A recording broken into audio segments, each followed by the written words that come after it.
Pathfinder classes में आपका स्वागत है। और आज आप ideas that have help Mankind का पैराग्राफ नंबर 2 देखने जा रहे हैं। चलिए पैराग्राफ नंबर 2 को मैं आपके सामने शुरू करने जा रहा हूं। इसके पहले एक और वीडियो मैं इसका बना चुका हूं, उसको जरूर देख लेंगे। कह रहा है the must indubitable respect in which ideas have helped mankind is numbers। करा इस संबंध में संख्या निसंदेह वह विचार है जिसने मानव को मदद किया होगा, जिसने मानव की मदद की। There must have been a time when Homo sapiens was very rare species। एक समय रहा होगा जब होमो सेपियस यानी जब मानव जाति की संख्या बहुत ही कम रही होगी। Subsisting precariously in jungle and caves, terrified of wild beasts,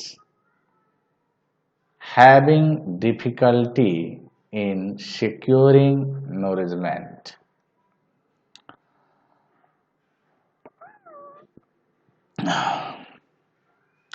हिंसक जंगली जानवरों के भय से वे लोग जंगल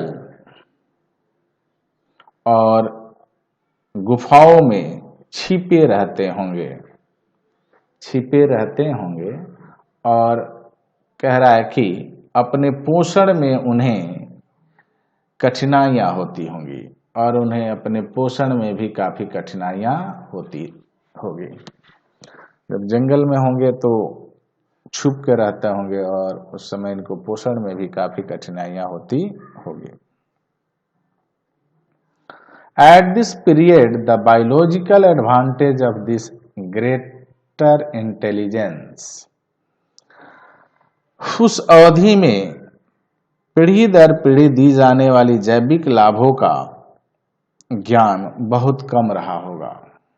Which was cumulated because it could be handed on from generation to generation। यानी बताने ये चाह रहा है कि उस समय जो ज्ञान होगा वो बहुत कम रहा होगा जो जनरेशन टू जनरेशन दिया जाता है। यानी पीढ़ी दर पीढ़ी दी जाने वाली जैविक लाभों का ज्ञान बहुत कम रहा होगा। Had scarcely begun to overweight the disadvantage of his long infancy।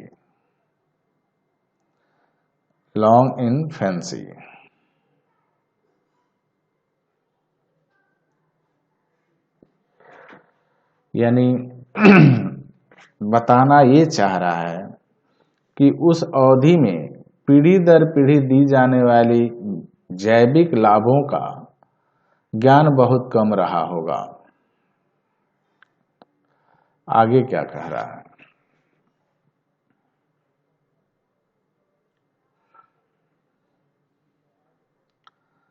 His lesion agility as compared with monkeys।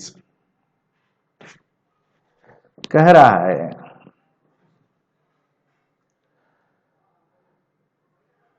कि उनकी,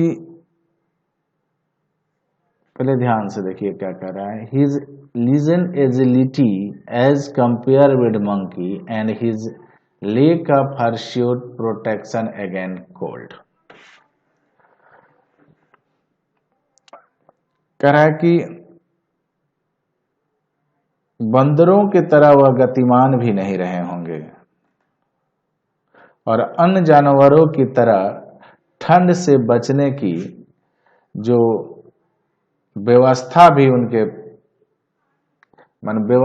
उनके शरीर में नहीं था। जैसे अन्य जानवर के पास बाल होता है जिससे उनको ठंड में वो बच सकते हैं, लेकिन ऐसी उनके शरीर में नहीं थी। इन दोज डेज, उन दिनों, the number of men must certainly have been very small. मानवों की संख्या निश्चित रूप से बहुत कम रही होगी। उन दिनों मानवों की जो संख्या होगी निश्चित रूप से बड़ी कम रही होगी।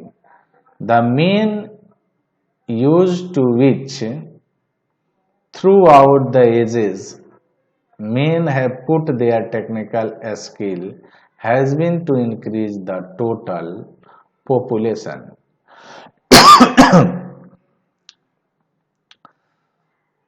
इसलिए सभी युगों में मानव ने अपनी तकनीक का इस्तेमाल केवल जनसंख्या बढ़ाने के लिए किया।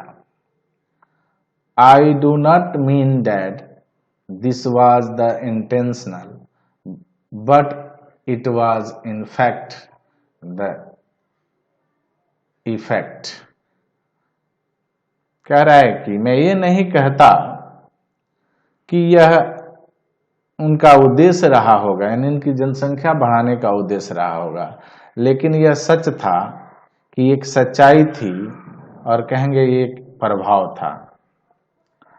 If this is something to rejoice in, then we have occasion to rejoice. यदि इसमें कोई खुशी है तो यह एक अवसर हमारे खुशी मनाने का है। तो ये अवसर हमारे खुशी मनाने का है। तो ये था आपका दूसरा पैराग्राफ नंबर 2 को देखते हैं, 3 को। कह रहा है कि we have also become in a certain respect progressively less like animals. कह रहा है कि कुछ निश्चित मामलों में हमने जानवरों से कम विकास किया है। निश्चित ही हम लोग जानवरों से कम क्या किए हैं? विकास किए हैं। यानी कुछ निश्चित मामलों में निश्चित तौर पर हम लोग जानवरों से कुछ कम विकास किए हैं। I can think in particular of 2 respect. मेरे मन में खासकर 2 विचार आते हैं। फर्स्ट, पहला, that acquired as opposed to congenital skill play a continually increasing part in human life. कह रहा है पहला यह कि जो अर्जित ज्ञान जीवन में उत्तरोत्तर बढ़ता रहा, यानी जो अर्जित ज्ञान था वो लगातार इंक्रीज करता रहा, बढ़ता रहा। और सेकेंडली यानी दूसरा, that amusing more and more dominates impulse। और बोल रहा है कि दूसरा, अधिक से अधिक अधिकार बोध। In this respect we have certainly become progressively less like animals। और इन दोनों मामलों में विकास की दृष्टि से निश्चित ही हम जानवरों से कम विकास किए, यानी उससे पीछे रहे, तो पीछे हैं। क्लियर हो गया? आगे बढ़िए, पैराग्राफ नंबर 4 के तरफ चलते हैं।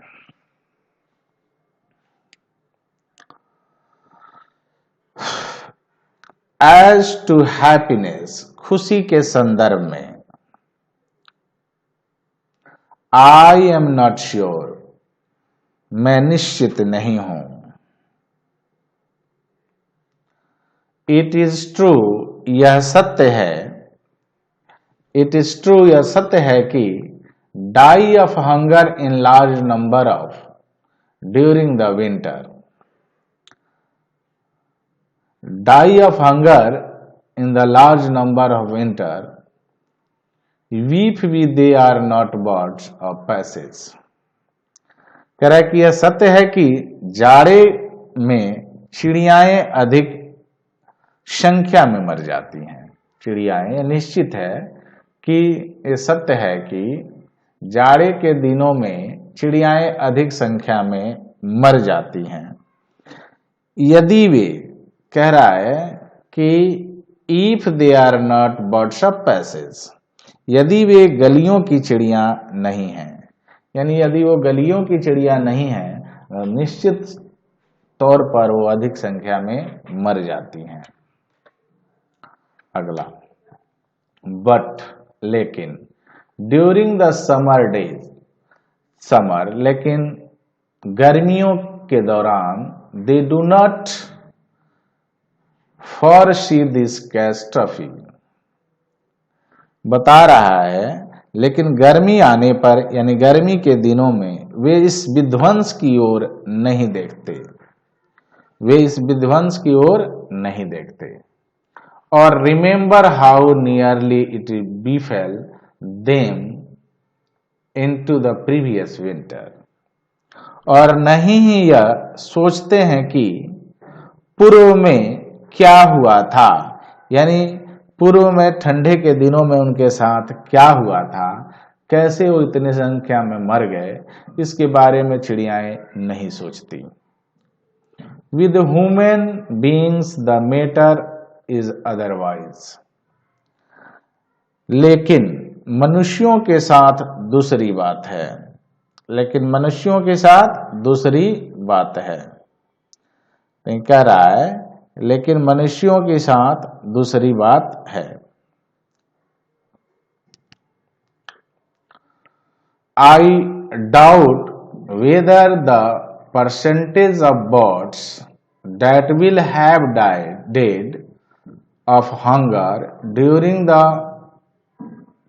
present winter, यानी 1946 और 1947 की बात हो रही है, is as great as the percentage of human being that will have died from this cause in India and Central Europe during the same period। क्या बात है। मुझे संदेह है कि वर्तमान जाड़े की ऋतु में, यानी 1946 और 47 की बात हो रही है, 46 में भूख से मरने वाली चिड़ियाओं का प्रतिशत, और उसी कारण से, और सेम माने उसी कॉज से, सेम कॉज से और उसी कारण से मरने वाले मनुष्य भारत और यूरोप में, सेंट्रल यूरोप में कहा जाए कि प्रतिशत में बराबर हैं, दोनों के प्रतिशत में बराबर हैं, यानी दोनों एक ही प्रतिशत में मरे हैं। चिड़ियाएं भी मरी हैं उसी तरह से और लोग भी मरे हैं, भारत में कहो चाहे सेंट्रल एशिया में, सेंट्रल यानी यूरोप में कहो।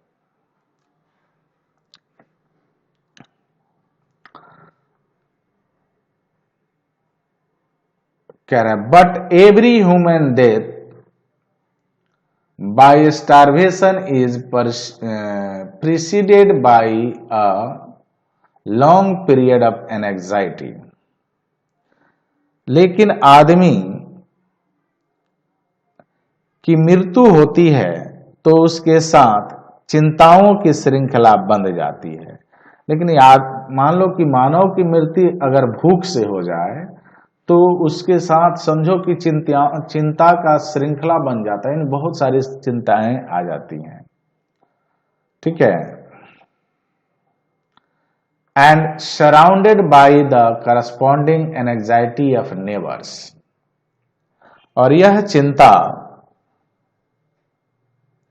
लंबी अवधि तक रहती है, लंबी अवधि तक रहती है, और कहेंगे कि पड़ोसी की चिंता, माने पड़ोसी की चिंता का भी कारण बनता है। और पड़ोसी के भी चिंता का कारण, पड़ोस में भी कोई इस कारण से मर गया हो तो मानव के लिए एक चिंता का कारण बन जाएगा। लेकिन चिड़ियाएं अगर भूख से मरती हैं तो चिड़ियाओं पर कोई असर नहीं पड़ता है, ये बात समझा रहे थे। क्लियर? आगे, we suffer not only the evil that actually befall us, हम केवल उन्हीं आपदाओं को नहीं झेलते हैं, यानी उन्हीं आपदाओं से नहीं चिंतित रहते हैं जो हम पर आती है, यानी हम केवल उन्हीं आपदाओं से चिंतित नहीं रहते हैं जो हम पर आती है, but all those that our intelligence tells us we have reason to fear, बल्कि मैंने कह रहे हैं कि हम उन्हीं चिंताओं की वजह से केवल चिंतित नहीं रहते हैं, बल्कि हम उन्हें भी झेलते हैं जिनके बारे में हमारी बुद्धि हमें बताती है, यानी हमें कहती है। The curbing of impulse to which we are led by forethought, avoid physical disaster at the cost of worry and general lack of joy। करिए कि अग्रसोची बनकर हम अपनी जो ये फिजिकल आहत होता है उस फिजिकल आहत से रक्षा कर लेते हैं। मेरे कहने का मतलब है कि हम अग्रसोची होते हैं, जैसे कि अभी हम रूम में बैठे हैं और भूकंप आए तो हम भाग जाएंगे, बाहर छोड़कर इससे निकल जाएंगे। क्यों? क्योंकि हम अग्रसोची हैं, हमको पता है कि ये भूकंप आया है तो घर ढह जाएगा और हमें बहुत ज्यादा लॉस होगी। लेकिन ये सब कहते हैं, लेकिन चिंता और खुशी की कीमत पर करते हैं, और ये सारी बातें होती हैं, लेकिन इस सारे बातें के पीछे क्या है बाबू? माने बहुत सारी चिंताएं लगी रहती हैं। इस सारे के पीछे क्या होता है? एक बहुत लंबी चिंताएं होती हैं। कह रहा है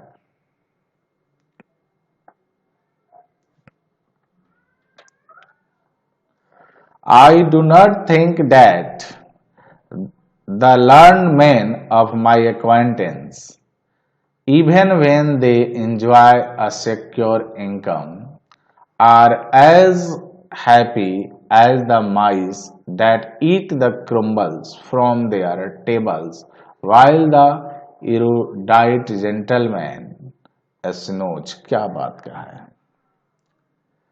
कह रहा है मैं समझता हूं कि एक भी ज्ञानी व्यक्ति, एक भी बहुत ज्ञानी जो व्यक्ति हो, जो मेरे परिचित का है, और उनकी जिनकी आय भी अच्छी है, और उनकी आय भी कैसी हो? अच्छी हो, वे उतना मैंने कह रहे वे उतने ही खुश हैं जितना कि चूहे। और कौन चूहे? जो उनके टेबल के जुट्ठन को खाते हैं, जो उनके टेबल के क्रुम्बल्स को खाते हैं, जुट्ठन को खाते हैं। बात समझ गए? यानी भले वो आदमी बहुत खुश हो, लेकिन उतना ही खुश वो चूहा भी होता है जो उसके जुट्ठन को खाता है। इन दिस रेस्पेक्ट, इस मामले में, देयरफॉर, इसलिए, I am not convinced that there has been any progress at all. कह रहा इस संदर्भ में मैं नहीं समझता कि कोई विकास हुआ, माने इस संदर्भ में कोई विकास हुआ है, इस बात को मुझे नहीं लगता। चलिए, तो ये था पैराग्राफ नंबर 4। पैराग्राफ नंबर 5 को देखते हैं।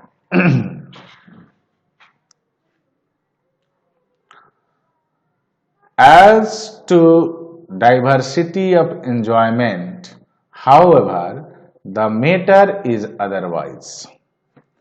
कह रहा है कि खुशियों की विभिन्नता के संदर्भ में बातें कुछ दूसरी हैं। खुशियों की विभिन्नता के संदर्भ में बातें कुछ दूसरी है, अंडरलाइन कर लीजिए, इसको याद भी रखिएगा, ये आपसे लाइन पूछ भी सकता है। I remember reading an account of some lions who were taking to movie showing the successful depredation of the lions in wild state। मुझे याद आता है कि शेरों के विषय में एक वर्णन पढ़ा था कि एक बार उन्हें यानी शेरों को सिनेमा दिखाने के लिए ले गया सिनेमा दिखाने के लिए ले गया और उसमें और कह रहा है कि सिनेमा दिखाने के लिए ले गया और जिसमें उनके द्वारा जंगल के क्षेत्र में विध्वंस का दृश्य दिखाया गया और जो जंगल का क्षेत्र होता है जो ये लोग विध्वंस कर देते हैं उसी क्षेत्र को दिखाया गया। But none of them got any pleasure from the spectacle. लेकिन उनमें से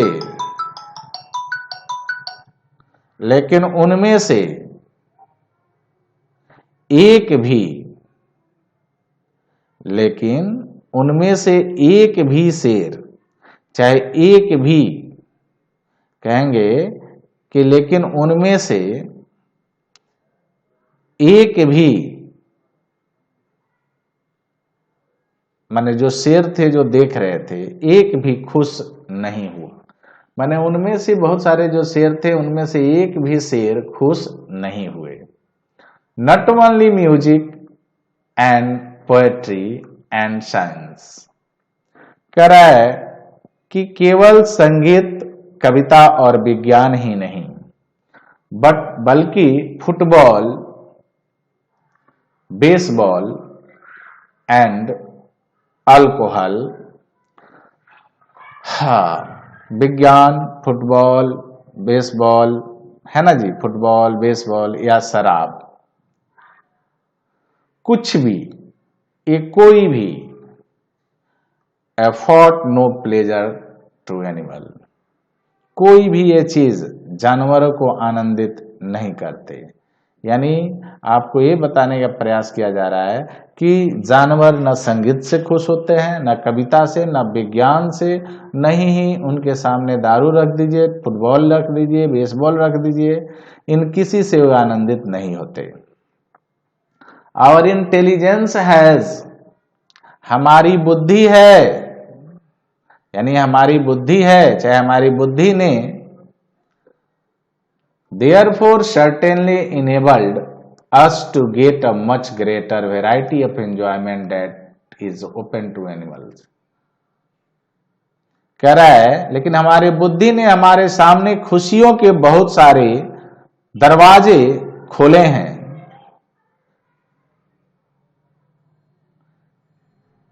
जितने जानवरों के लिए नहीं है। But we have purchased this advantage at expense of much greater liability to burden। लेकिन यह सब कुछ हमने बोरियत के बहुत बड़े उत्तरदायित्व की कीमत पर हासिल किया है। हमने ये हासिल किया है लेकिन हम लोग बहुत बोर होकर इसको हासिल किया है। सपोज हम लोग टीवी देखते हैं, लेकिन आप कभी सोचे हैं कि जब टीवी बन रहा होगा, कई एक बार टीवी को बनाने वाले साइंटिस्ट थोड़ा होगा क्योंकि उब जाते होंगे, लेकिन फिर भी हमने अपने सामने, ये बुद्धि ही था जो हमारे सामने एंजॉयमेंट का रास्ता खोल दिया था। अंतिम पैराग्राफ आज के लिए आप देखेंगे, paragraph number 6। But I shall be told that it is neither numbers not multiplicity of pleasures that make the glory of man। लेकिन कह रहे हैं कि लेकिन मैं कहूंगा कि न तो संख्या और न ही खुशियों के बढ़ते प्रकार, न संख्या और न ही ये खुशियों के बढ़ते प्रकार हमारे जीवन को गौरवंत करते हैं, हमारे जीवन को गौरवित करते हैं। It is his intellectual and moral quality, कह रहा है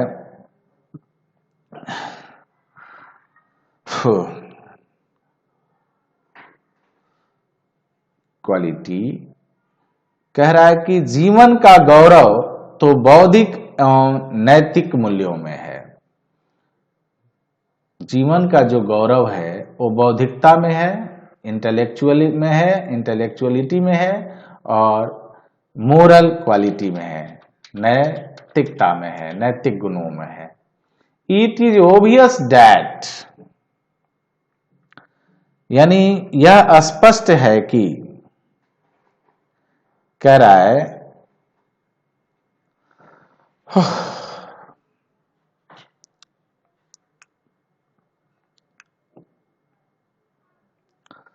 it is obvious that we know more than animals do, यह स्पष्ट है कि हम लोग जानवरों से ज्यादा जानते हैं, जानवरों से ज्यादा जानते हैं। And it is common to consider this one of our advantage, और यह हमारा एक लाभ माना जा सकता है, हमारा लाभ माना जा सकता है। Whether it is in fact an advantage may be doubted, कह रहा है कि यह निसंदेह है, लेकिन किसी भी कीमत पर यह एक चीज है, यह एक चीज है, भले ही डाउट है लेकिन किसी भी कीमत पर यह एक चीज है। But at any rate it is something that distinguishes us from the brutes, लेकिन किसी भी कीमत पर यह एक चीज है जो हमें जानवरों से अलग करती है, जो हमें जानवरों से अलग करती है। तो ये था पैराग्राफ नंबर 6। कल आगे हम लोग देखेंगे 7, 8, 9, 10, 11। ऐसे आप इसको बार बार सुनिए, बार बार अगर सुनते हैं तो आपको कहानी याद हो जाएगी और ऑब्जेक्टिव बनाना बड़ी आसान होगा। किताब से जब ऑब्जेक्टिव पूछा जाता है तो वही नहीं बन पाता है। तो चलिए मैं आपसे फिर एक बार कहता हूं कि यदि आपको अच्छा लग रहा है वीडियो तो चैनल पर नए हैं तो चैनल को सब्सक्राइब करेंगे और वीडियो को लाइक करेंगे और अपने दोस्तों में इसको शेयर करेंगे। चलिए फिर मिलते हैं अगले पैराग्राफ के साथ, यानी इसी चैप्टर के 7वें और 8वें 9वें 10वें चैप्टर पैराग्राफ में अगले वीडियो में मिलते हैं। तब तक के लिए good bye, best of luck.